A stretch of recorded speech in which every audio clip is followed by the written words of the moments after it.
देव देव महादेवଙ୍କ ଏହି 10ଟି କଥାକୁ ମନେ ରଖନ୍ତୁ ଜୀବନରୁ ସବୁ ଦୁଃଖ ଦୂର ହୋଇଯିବ। ବନ୍ଧୁଗଣ, ଜୀବନରେ ବେଳେ ବେଳେ ଏପରି ପରିସ୍ଥିତି ଆସିଯାଏ କି ଯେବେ ଆମକୁ ଲାଗିଥାଏ ଆମେ ଫସିଯାଇଛେ, ଯେଉଁଠି କିଛି ବି ବାଟ ଦେଖାଯାଏ ନାହିଁ ଓ ସବୁ କିଛି ଭଲ ହେଲେ ମଧ୍ୟ ଖରାପ ଲାଗେ। ସେହି ସମୟରେ ଆବଶ୍ୟକ ପଡ଼େ ଏକ ମାର୍ଗଦର୍ଶନର, ଯାହା ଆମକୁ ଜୀବନର ସତ୍ୟତା ଦେଖାଇଥାଏ। ଆଜି ମୁଁ ଆପଣଙ୍କୁ ମହାଦେବଙ୍କର ସେହିଭଳି କିଛି ଆଧ୍ୟାତ୍ମିକ ଜ୍ଞାନ କହିବାକୁ ଯାଉଛି, ଯାହା ଜୀବନରେ ବହୁତ ମହତ୍ତ୍ୱ ରଖିଥାଏ।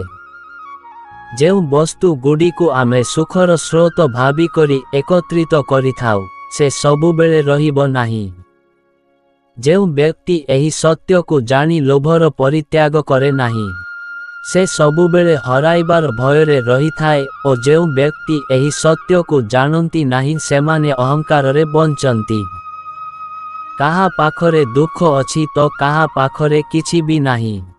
ସୁଖକୁ ଆମେ ନିଜେ ନିଜର ଦୃଷ୍ଟିକୋଣରୁ ପରିଭାଷିତ କରିଦେଇଥାଉ। ଯେଉଁ ଯୁଦ୍ଧ କରିବାରେ ସମର୍ଥ ନଥାନ୍ତି ତାଙ୍କୁ ଆକ୍ରମଣ କରିବା ଅତ୍ୟାଚାର ଅଟେ। ବୀରତା ନୁହେଁ କାୟରତା ଅଟେ। ଓ ମହତ୍ୱାକାଂକ୍ଷା ପୂର୍ତ୍ତି ପାଇଁ 3ଟି ଲୋକରେ ଧନ କମ୍ ଅଛି। ଲୋଭ ଛାଡ଼ିକରି ନିଜେ ଯେତେ ଅର୍ଜିତ କରନ୍ତି, ସେତିକିରେ ପୂରକ ହୋଇଥାଏ। ସନ୍ତୋଷକୁ ଯେତେ ବାହାରେ ଖୋଜିବେ, ସେତିକି ଅସନ୍ତୋଷ ବଢ଼ିବ।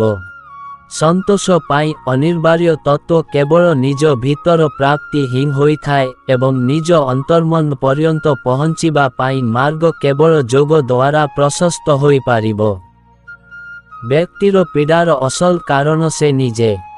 ଯଦି ଆମେ ଆମ ଦୁଃଖର କାରଣ କାହାକୁ ଭାବିବା ତେବେ ଆମେ ସର୍ବଦା ଦୁଃଖୀ ରହିବା। ତାହା ଆମର କର୍ମ ହିଁ ଦାୟୀ ଅଟେ।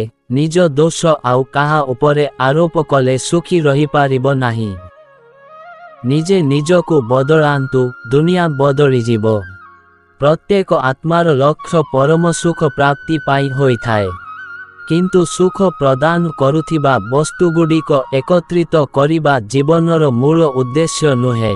ଏହା ସତ୍ୟ ଯେ ନିଜକୁ ନିଜେ ଦେଖିବା, ଜାଣିବା, ନିଜର ପ୍ରକୃତ ପରିଚୟ ପାଇବା।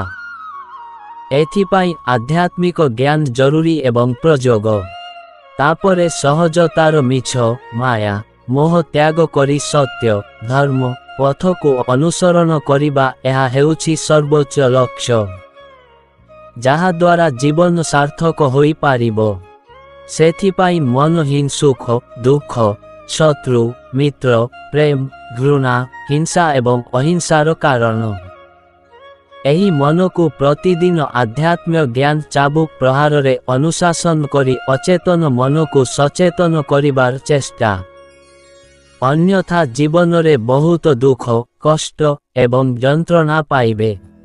ବନ୍ଧୁଗଣ, ଭିଡ଼ିଓଟି ଭଲ ଲାଗିଲେ ଭିଡ଼ିଓକୁ ଗୋଟିଏ ଲାଇକ୍ ଏବଂ ଆମର ସତ୍ୟ ଗାଇଡର ୟୁଟ୍ୟୁବ୍ ଚ୍ୟାନେଲକୁ ସବସ୍କ୍ରାଇବ୍ କରିବାକୁ ଭୁଲିବେନି। ଧନ୍ୟବାଦ। ଜୟ ମହାଦେବ।